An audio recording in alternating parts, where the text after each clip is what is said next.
there's nothing worse than like feeling like you're letting your kids down. Yeah. So I was for sure. So like I basically. Hey man, what's up, Jeff? Welcome to the podcast. I'm so honored that you're here for our first podcast ever. So a little bit background on Jeff Dragovich, guys. So he's a team leader over at Fairway Mortgage. His team does anywhere from 4 to 8 million in volume per month. So if you're thinking what's that yearly, you're looking at about 50 million on the low end. So pretty good production, so lots of knowledge. Huge Raiders fan. I know you're from Cali, so you've brought that with you, and now we have him here. So I bet you're super excited about that. I'll never move out of Nevada ever again. Are you excited about the Darren Waller re-signing? For sure, 100%. Yeah, that's like your favorite player. You know, maybe he'll actually see this podcast. That'd be pretty cool. That'd be sick. Maybe he'll actually sit here one day. That'd be dope. That'd be pretty cool. So. Big reason why I wanted to bring you on, man. You have an awesome story, just kind of like what you've overcome and where you're at now. And it just kind of goes to show, if you just don't give up and you just focus and you have the grit, you're going to make it to wherever you want to be, right? So I'm excited to have you on. So cool stuff. I don't know if you do want to do a quick intro on yourself. Cool, man. Well, yeah, my name's Jeff Dragovich. I'm from Orange County, California. I've been out here in Vegas for like the last roughly 7 years. My wife's born and raised here. Okay. So that's how we ended up back in Vegas. Definitely moving out to Vegas was the best move I ever made. I've been in lending for roughly seven years. Just grinding, doing my thing. Yeah, dude, you're killing it, man. I'm excited. For those who don't know, we actually met. We met through mutual friends. Dude, you were like, "Hey, I have a business proposition." Tell them where for we you. met, though. I got a business proposition for you, and we like meet at a Chipotle. So ever since then, man, we've been working together, just collabing on a bunch of stuff. So that's been super cool. So tell me, did you grow up here in Vegas, or where'd you grow up? No, I grew up in Orange County, California. Okay.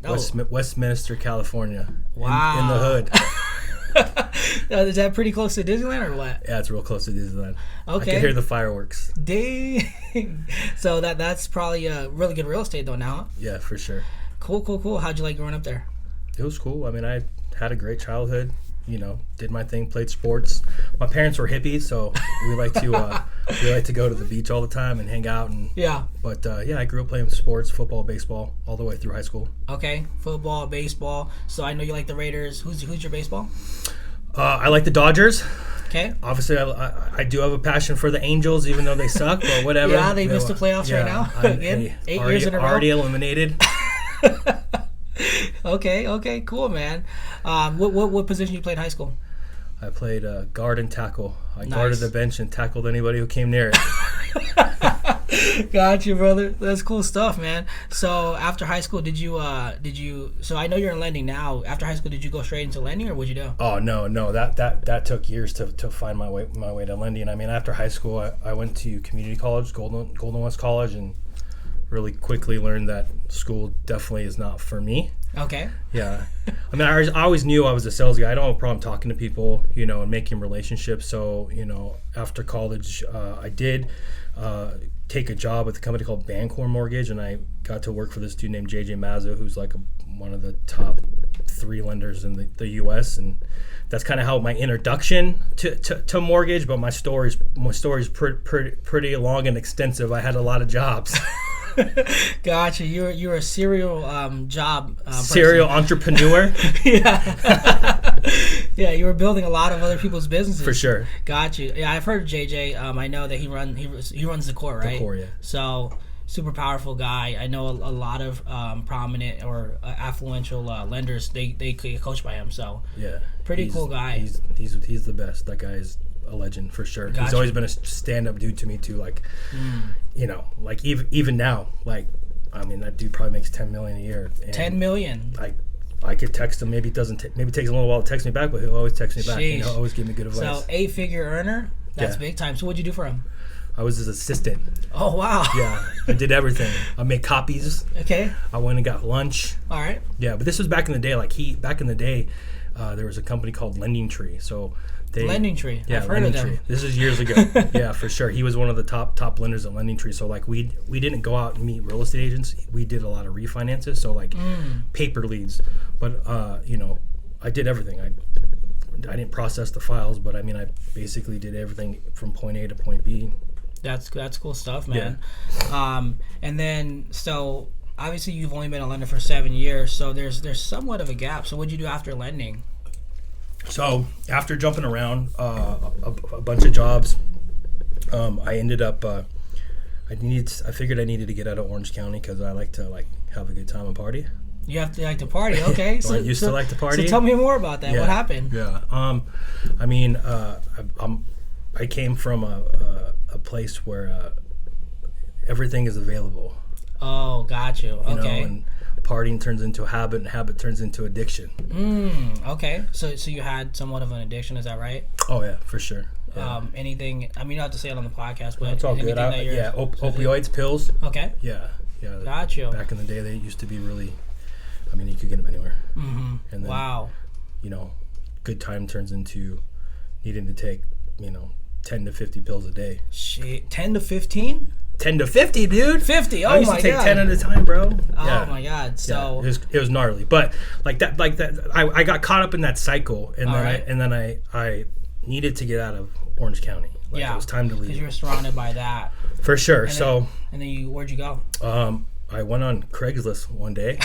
And okay. And I found this job ad in Colorado that said it was a credit restoration company, and I'm like, oh, dude, I did mortgages before. Like, oh, that sounds interesting. That sounds easy. Okay. So it said don't send your email, just call this number. So I called this number, and this dude Patrick Sharoni picked up the phone and was like, hey, you're the only person that listened to what we asked you to do. They flew me out to Colorado. I was literally in Colorado in 24 hours, and I was like, hey, this is great. I was an account executive, so my job was to go travel all over the U.S. and go meet with mortgage lenders because, when somebody has not the best credit or can't qualify for a loan, we wanted that person to send to us so that we could do the credit restoration. But that's how I got out of Orange County. I basically one day decided to leave, and within 5 days I was in my truck and living with my cousin in Parker, Colorado. Wow. Where is Parker? Parker's is just south of Denver, probably 20 minutes. Oh, so that's not too bad. No, but it's probably 35 minutes south of Denver. All right, so that's here to Henderson. That's not bad at all. Maybe a little bit farther. Okay. Maybe here to Boulder. Boulder? Oh, yeah. Okay. That's not bad at all. So what was did you have a culture shock when you moved from California to Colorado?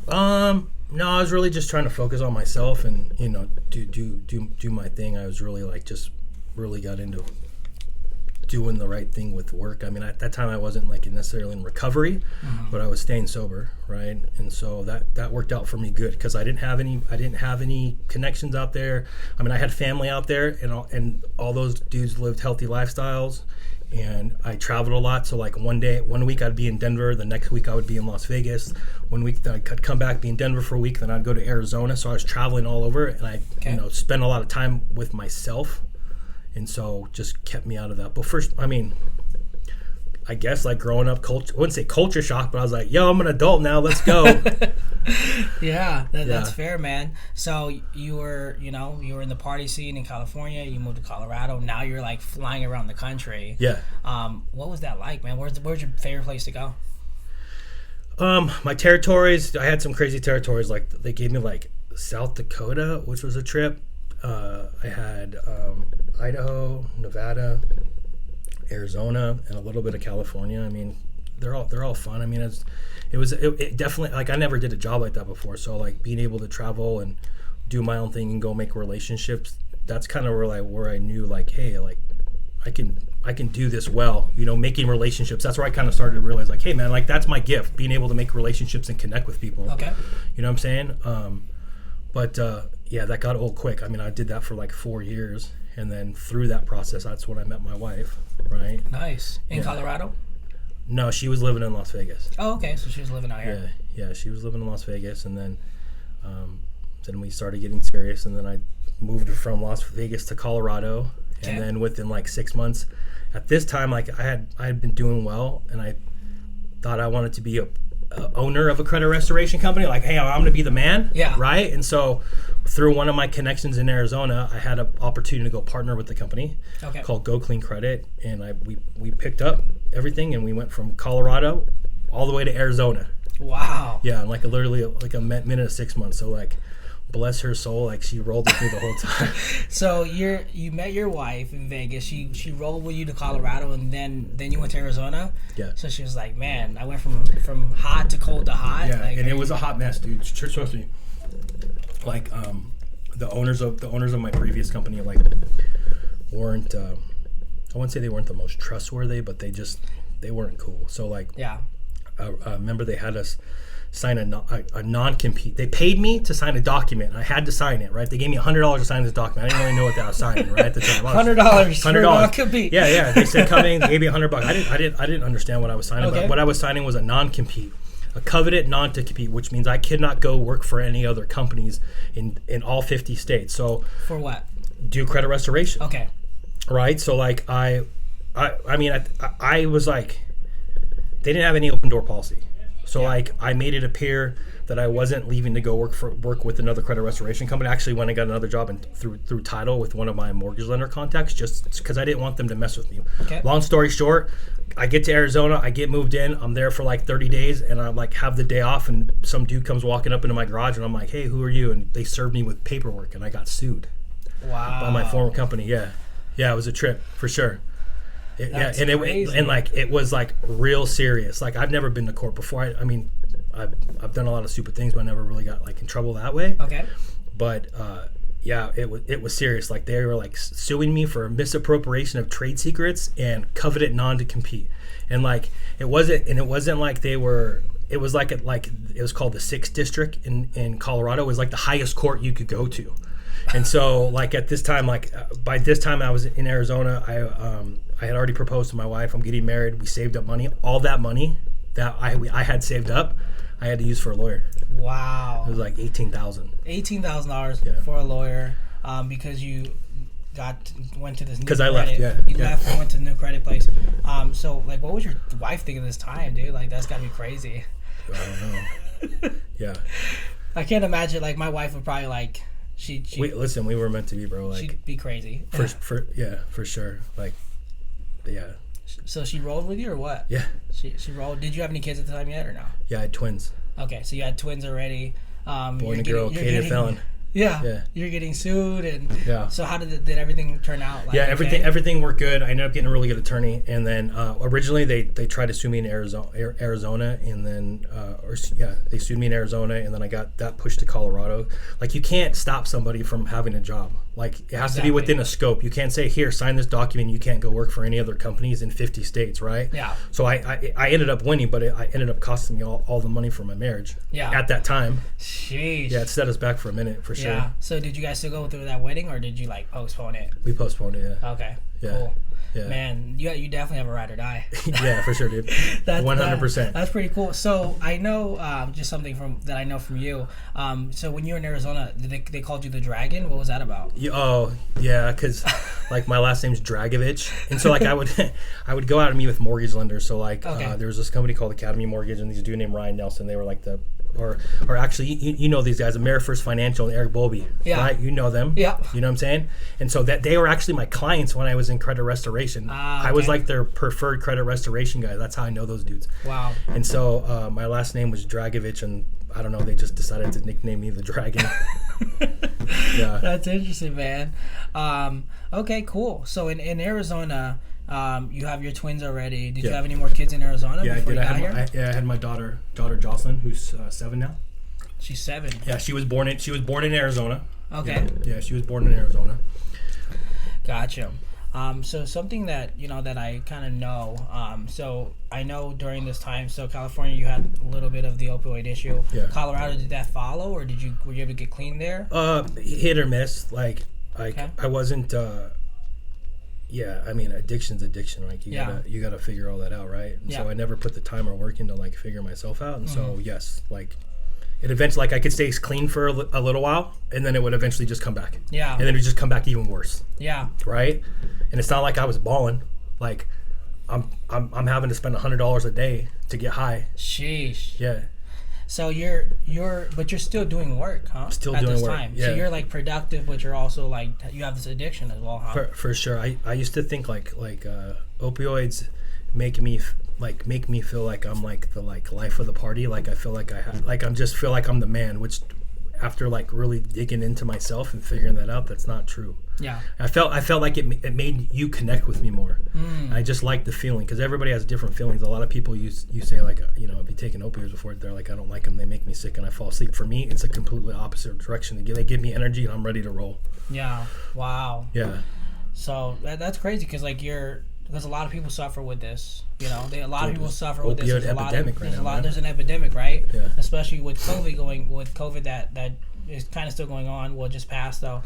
I know a lot of people fell into that, so I'm just like, man, how are you being so productive plus having that at the same time? Because I had a family and kids. I had no choice. All right. And I had to work and make money. Like I had to make money in order to be able to support my habit. Okay. Which like in that in itself is like, how did that even work? Like I share bank accounts with my wife. Like it was a problem, dude. Yeah. Yeah. Okay.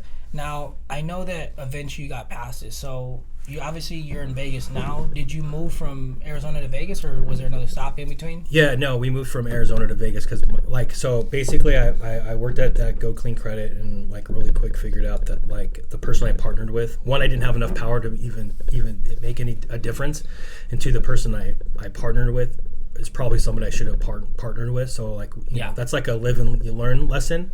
And so once that happened, I mean, we're real big family people. My parents still live in California.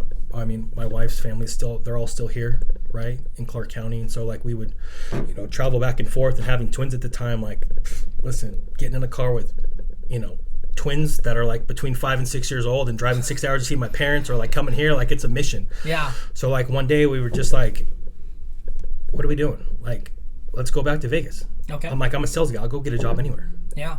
That's what we did. So you were mortgaged, or you were in the title industry in Arizona. A little bit, yeah. So you come out here, and then what do you do? So I got a job with this company called, what were they called? Automated Agent. They were a lead gen company. They like leads for mortgage lenders. So I sold leads for mortgage lenders. That's another learning lesson too. Like I feel like you got to be strategic on your moves. I mean, obviously you live and you learn on what you do, but that's another situation. I think those situations I was putting myself in is because I was still using it at the time and not making intelligent decisions. So like I go back, I come out here, we move out here, we get a spot. Like luckily my wife's had a friend that had a house for rent. We moved up to Centennial Hills, right? Lived in a little condo in Centennial Hills. I get a job, start doing okay again, still using. And like really quick I found out that the owner of this company was a scumbag too. And like and I can't prove this, but I think he had a drug problem too. But long story short, one day I come into work and they're like, hey, listen, like you gotta get cashiers. So I would sell X amount of leads to these mortgage lenders, and we sold live transfers, right? Yeah. And so the way that they would pay is you would front them the leads for a specific amount of time. It was called like net 30, net 60. And so that's how you would pay, and they would pay with a credit card, right? And then we come in, he's like, hey, we lost our ability to process credit cards, and you got to get cashier's check up front. Well, that went south real quick because they're not going to go make a relationship with a gigantic mortgage lender, and they're not going to give you anything. You got to like kind of prove yourself. Yeah. And so that started to go south, and again, like JJ, like did me a solid. I always stayed in contact with JJ. He was always upfront with me, and I just called him one day. I'm like, dude, I think it's time for me to get in lending, because he had always like, you know, hinted on me coming back, and why don't you come do this, or why are you doing that? Dude, hey, I saw you move back to Vegas. Why don't you come? I don't have a place right now in lending, but why don't you go do this?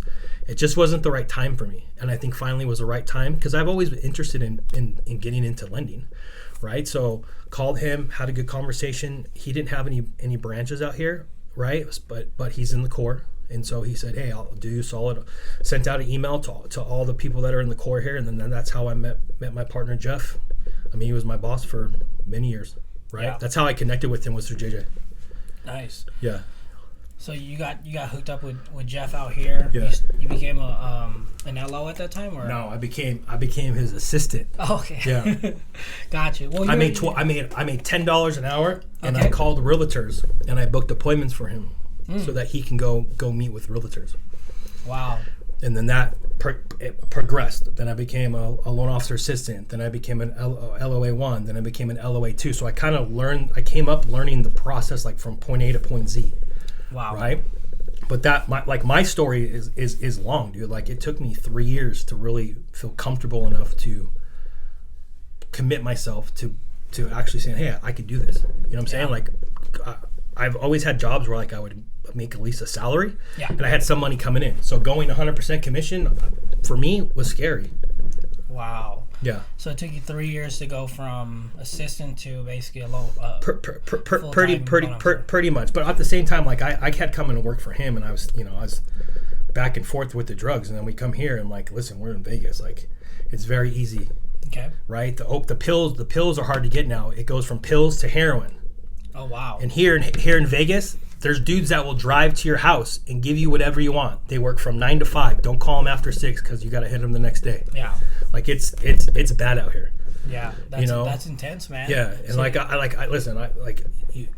you like that type of drug. If you don't do it, you get sick. And so you kind of like got to do what you got to do to make yourself feel good. Like, trust me, if I would have talked to you when I started doing pills, I'm like, I'm gonna end up doing fucking heroin. Like, dude, like.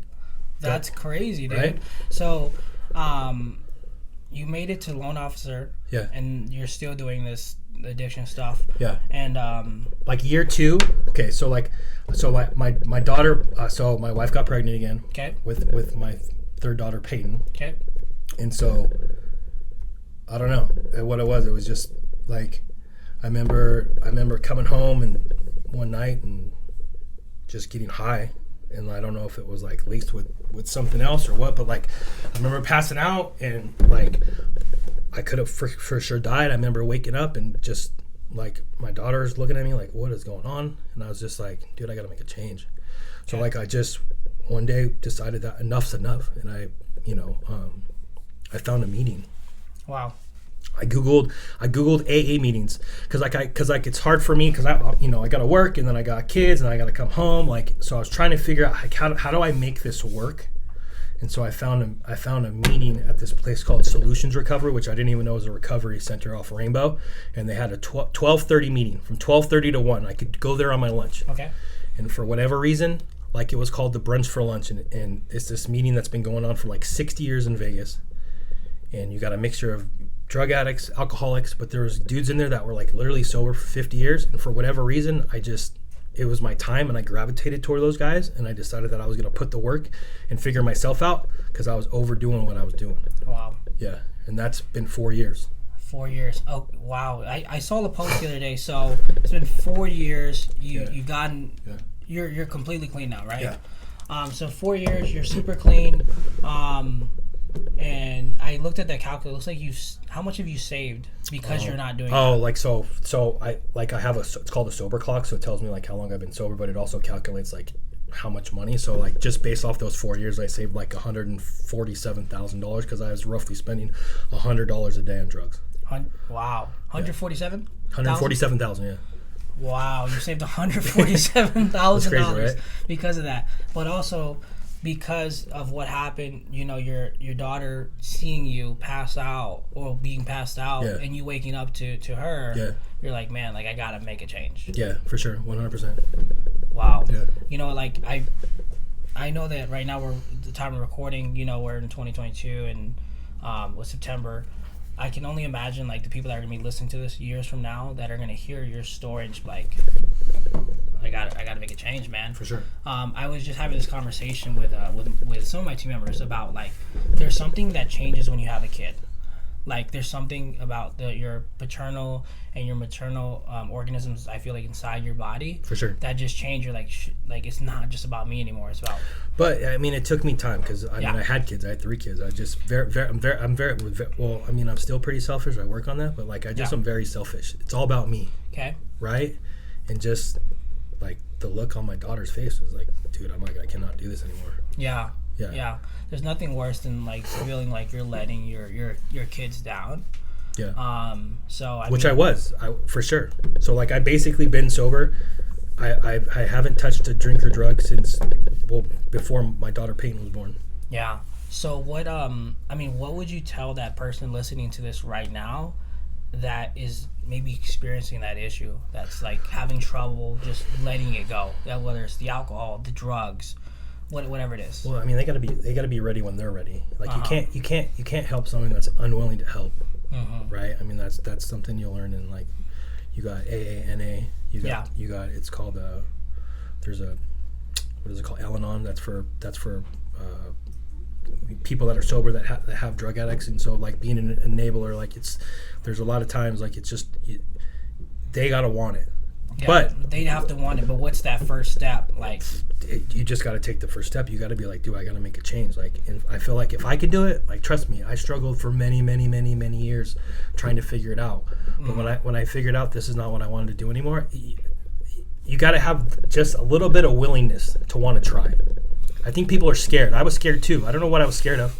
My life has done a completely 360. I am so blessed. Everything I want, I have.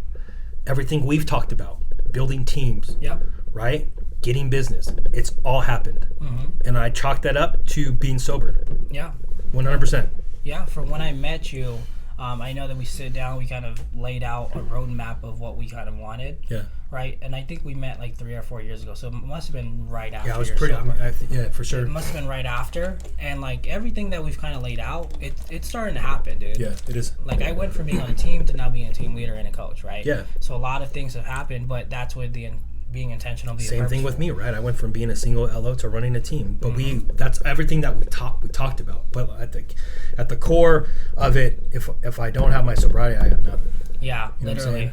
So, just kind of taking a quick step back, I just think that people, like, it's hard. I can't speak for you because this was your thing. Like, I think it's just taking that first step, or even just asking a friend, hey, you know what, like I know I'm struggling with this. Can you just roll with me? Yeah. Right.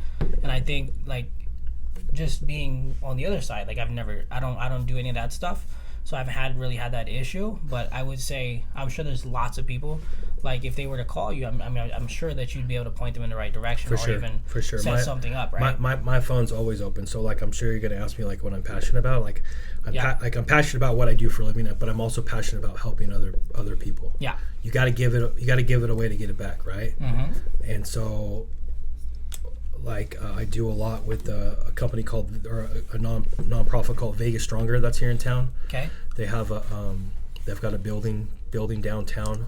Man, what street? I can't think of the streets right now. But basically, like, this dude Dave Mason, what he does is he runs a nonprofit. He helps homeless people get into recovery. He his whole building is all designed to help homeless people get off the streets, get off drugs. Wow. Yeah. So I like to do a lot with them. But yeah, man, I'm always available to talk if somebody needs to talk with me. I think for me, it took me a long time to let the world know my story. Not that I was embarrassed of it, I just didn't want people to know. Like I didn't talk openly about that. You know what I'm saying? Yeah. And so like my sponsor one day is like, dude, you got to share that shit. Like maybe you help somebody else. And I took that. I said, okay, cool. 100%. Maybe you do help somebody else. Because they're not going to relate to me like they're going to relate to you, because you've went through the journey, right? And some people are still barely starting the journey. So that's why I need somebody like yourself who's overcoming, man. I'm just listening to where you're at, like at your bottom. It sounds like you were making $10 an hour, right? $10 an hour on opioids and kind of dealing with that. And now look at you, dude. 7 years after your journey, or I guess 4 years after sobriety happened, now your team's doing $50 million in volume. Yeah. I mean, that's the income there. I mean, what are we talking about? 10? What's the multiply on that? Or what's the spread on that? It's huge, right? It's a lot. Now you're making way more. You're in the six figures. I'm making more money than I've ever made in my entire life. Yeah, more than you have ever made, and now you're able to help more people than you could have in your previous position. So I mean, just like that underdog story, or that Phoenix Rising type story, man. You could have been written off, bro. bro. You could be in the graveyard I could be dead, dude. Because Yeah. like the scary thing for me too, like with my kids, like I hope that gene doesn't follow, because my dad was an addict. I'm an addict. Mm-hmm. My brother's not. My mom's not. I got it though. It just runs in my family. Yeah. You know, and the way that I used to take pills back in the day, like I'd be like, oh, here's a pill. Let me Google it. Oh, this is oxycodone, and I know it's oxycodone because I Googled it. Like now you got the fentanyl. Literally, one pill, you take it, you don't wake up and you're dead. Oh, that's. And you would have no idea. It looks exactly like a oxycodone, or they make them look exactly like the pills you would get from the pharmacy. Wow. Yeah, which is scary, dude. Like I probably would be dead if I was going hard like I was back in the day. Like I probably would be dead. I probably would have overdosed. I mean, I did overdose and I didn't die. Right? Yeah, thankfully you're still here. So what if you can go back to your 19, 20-year-old self, whenever you started, what are you telling that person? Man, that's a good question. You just gotta believe in yourself, man. I don't know why. I know I have a gift to be able to connect with people. Yeah. And so, but I never believed in myself that I was able to make that happen. Maybe I was scared of failure. Like, don't be scared of failure. Don't be scared to take the risk and go do what I needed to do. Yeah. I masked that with drugs and alcohol because I felt like that made me the type of person that I wanted to be. Yeah. Which was totally incorrect. Yeah. But at the same time, like, my story is my story. Like, I wouldn't be where I'm at if I didn't go through what I want. Like, even with, like, in business, like recovery is all about being of service to others. Like, that's how I built my business. Like, I make relationships. How could I be of a service to you? How could I help you grow your business? Like, I feel like in this industry, especially with the lenders, like, everybody wants to take, but they never want to really, like, help or give or try to grow the business. Yeah. It's interesting that you say what you just said. I was actually talking about this yesterday about we were talking about how what did you just said about being of service to others, and about how lenders like to take. There's no me if there is no me if there isn't you, right? So the way that I generate business is through you, right? Yeah, the giving part. Yeah, the giving part. The giving is super important, and the other point I wanted to hit on was so when you're school, right? Mm-hmm. The one thing that I have an issue with traditional school is that essentially your mind is set up to where you have to be perfect. You got to get straight A. You have to be in attendance every single day. Yeah. So sure. It kind of scares you from failing, right? Yeah. It scares you. It programs you. I'm not saying school is bad. All I'm saying is that failure isn't looked upon as an opportunity or a gap to grow, which I think when you're going the entrepreneur or the business route, what do they say? Fail quickly. Like, you have to fail quickly and fail forward. Yeah. But with traditional school, you're taught don't fail. If you fail, you suck. Yeah. Right? You can't grow. You're you can't a go loser. for that, Yeah. right? But that mindset, I feel like, is creating more people who just are gonna go get into the assembly line and just be employees forever. For sure. Right? They're never gonna own anything. For sure. So that's the scary part, is you're scared to fail. Yeah. Right? Just how you said it took you 3 years to go from assistant to full-time LO, essentially, just about 3 years. And I had a similar thing. I was like, man, like, shit, what if I can't pay my bills, right? What if I go from, an hourly or salary to 100% full commission, right? That's scary. Because you didn't believe it yourself. You didn't believe it in yourself at that time. Exactly. We don't believe in ourselves. And I feel like, I don't want to say the system's set up, but it somewhat is, right? There's a lot of, I feel like, roadblocks in our way of becoming entrepreneurs. But if we just believe in ourselves and we just use the law of proximity and just be around people who are already doing it, we're going to be successful. But just learning the skill of failing is super important. Which like is like I've failed a lot. Yeah. Like I got until I really got serious about recovery. Like, I was failing, but I wasn't really taking into consideration like everything that I did, like going and doing credit restoration, learning that trade, and then going and trying to be a business owner. Like, all those were fails, but all those fails helped me get to here. Yeah. Right? Yeah. There's a lot of growth there. And yeah, man, just being okay with failing. Like, you just have to be okay with it. Yeah. Right? In society, it's kind of frowned upon. But if you're okay with it and you just fail forward and just keep going, there's a level of growth there that most people just won't experience in life. I mean, what do they say? It's not how you get knocked down, it's how you get back up, right? Exactly. Because most people are waiting for that perfect moment. Let me wait for that perfect moment. Let me get all the cards right. But what if your cards never get stacked? What if you're never ready? Then you'll never take that step forward. You never took the opportunity. And you're always going to be where you're always going to be where you are, right? You're going to live that same year over and over for 20 years. That's what most people do, right? They get out of high school, they peak, they get to 19, and from 19 to 40 or 50, they're using that same life every single year. Maybe they have small little differences. Maybe they go from small employee to supervisor to manager, but they're using the same life every single year. They're not doing any exponential growth. For sure. So let's pivot to something, man. So you're in lending now. You run a team. You do about $50 million a year. What's kind of like your goals going forward? I mean, obviously in this market, just trying to survive, right? Trying to survive, man. I heard a good analogy, like, okay. I mean, obviously we came out of the pandemic and the rates have been the lowest they've been ever. That's the exception to the rule. Okay. And all these people got into the business because there was a buffet at the table. Yeah. And everybody could eat as much as they wanted, right? Okay. Well, guess what? Most of that food's gone. Yeah. So a lot of those people are going to get hungry and going to need to go somewhere else. So my goal, as long as I can stay at the table and continue to eat, I will be fine. Yeah. Yeah. That's the goal. Is there any like numerical, like, hey, I want to hit 100 million in the next 2 or 3 years? I want to be a $10 million a month guy. So that's about 26 units a month I would need to hit. 26 units. Gotcha, man. That's a good goal. How long? What do you have? Like, all right, I'm gonna hit that in 2, 3, 4, 5 years. Man, I think like I'm almost there. Like with my lead volume, I need about 250 leads a month. Okay. I mean, I'm not at 250 leads a month. I mean, just with our team, we roll through a lot of leads. So the challenges of trying to get people qualified right now, but now it's a matter of just trying to get people into deals and make deals work, right? And then also the people that don't qualify today are deals down in 2023.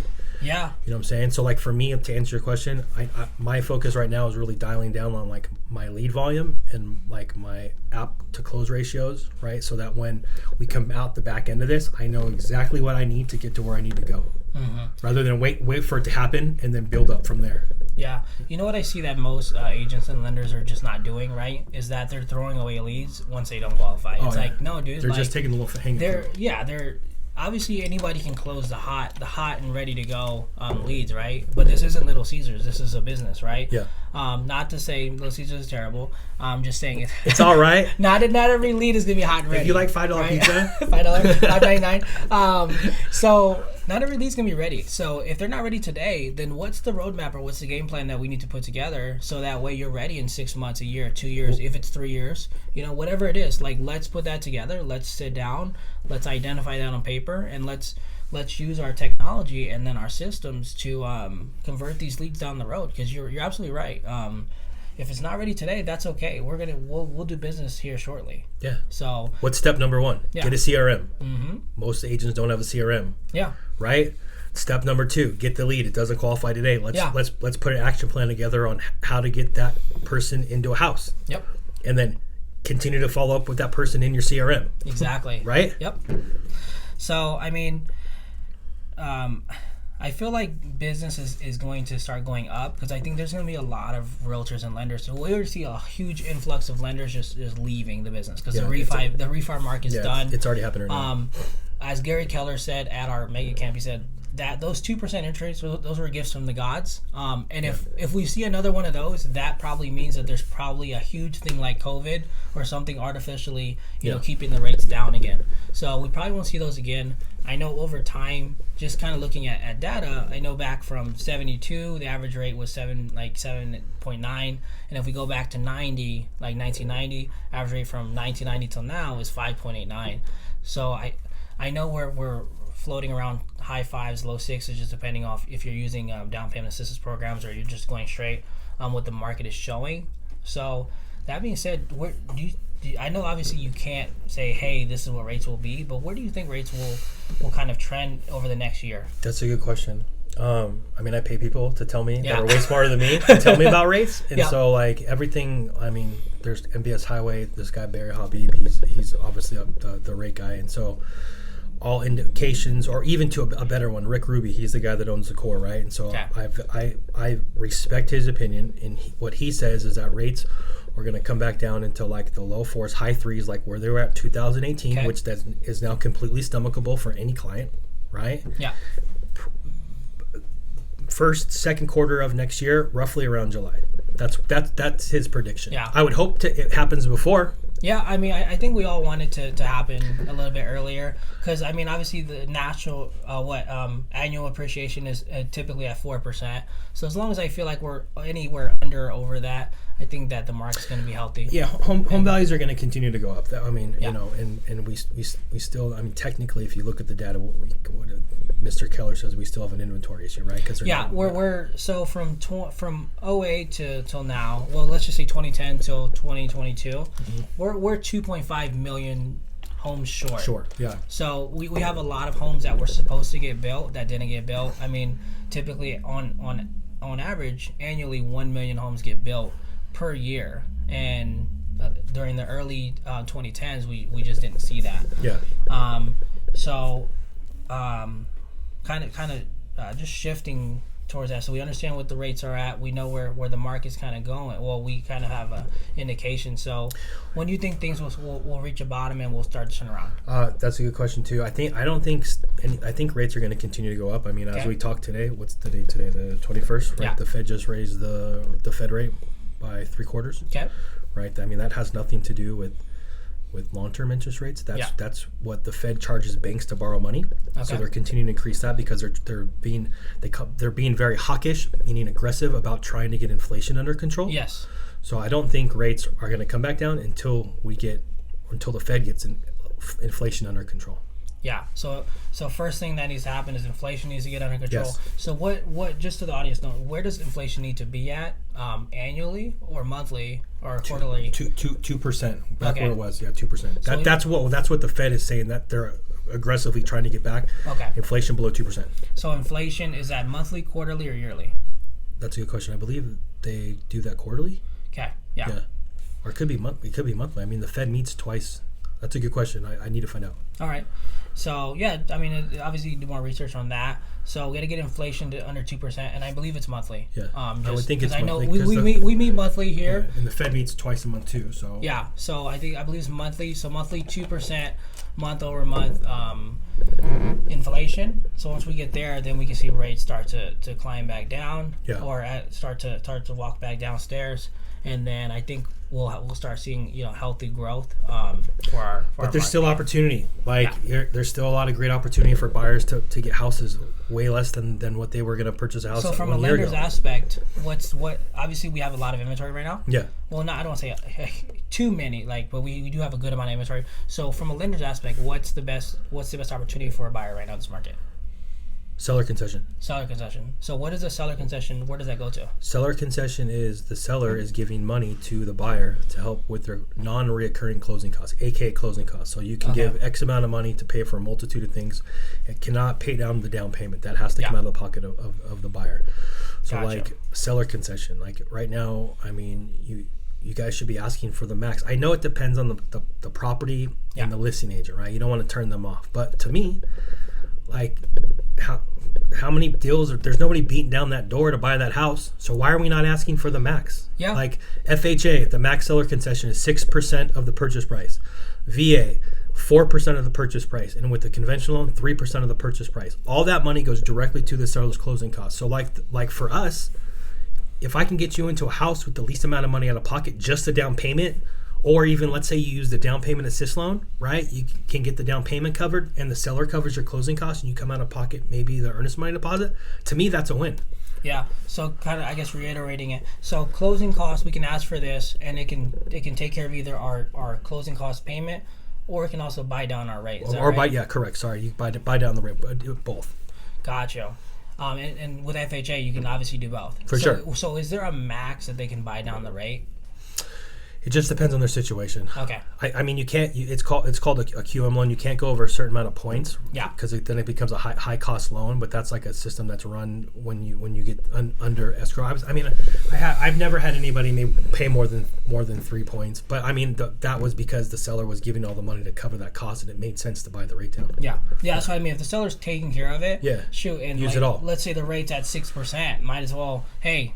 Yeah, you can still get good deals putting with 1 point, 2 points. It just depends on their specific situation and where the rates are for that day. So what does 1 point mean? How much does that drop the rate from? Like, let's say if it's what's that drop? Maybe like 3/4. Again, it depends. Sometimes it's different. If FHA conventional, but maybe like 3/4 of a percentage from 1 point. That's 1 point. Gotcha. All right. I mean, I feel like that's really good strategy there, and I'm sure that's something that whoever's on the fence. Well, but we got to realize too, like, we just came out of the best market ever, right? And so like we forgot how to sell. Like, why are we not like we're salespeople? Yeah. Right.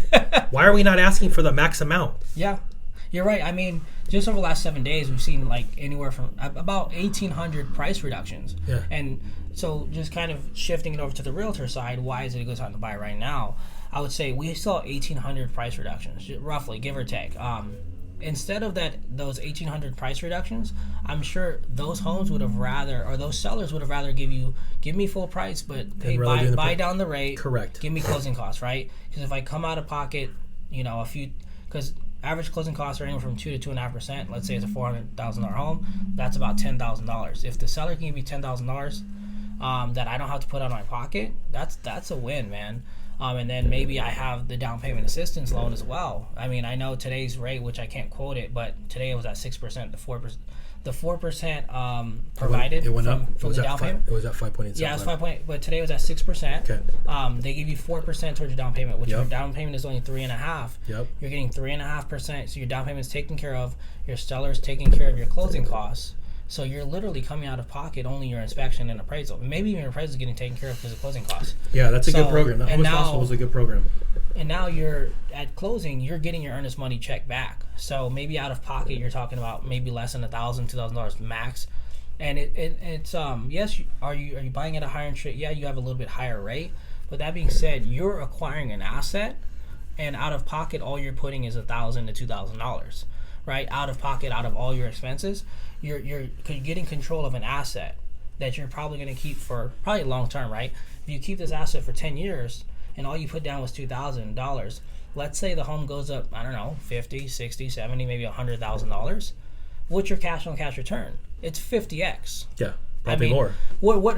It's probably more, right? Because do markets go up and down? Yeah, they do. They go up and down. But over time, they always go up. Well, guess what? Interest rates are temporary. Yeah. That's not their forever loan. And guess what? When the rates drop, guess who's calling them the day it's happening to do their interest rate reduction loan? Yeah. Then here comes the influx of lenders back into the game. Yep. We have a bunch of refi lenders. Once rates come back down to, high 3, maybe low 4s, we're going to see a bunch of lenders come back into the game, and we're going to see a lot of refis happening because that a lot of lenders make a lot of money off of that.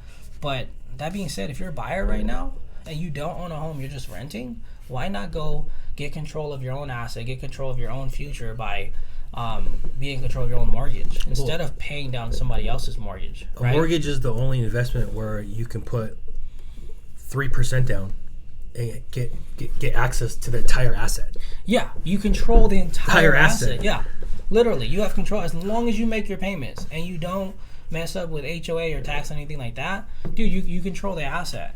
So that's the exciting part about becoming a homeowner, not to mention tax benefits and, you don't have somebody telling you, oh, I can't have a dog in my house or whatever. And we know what your mortgage payment's going to be.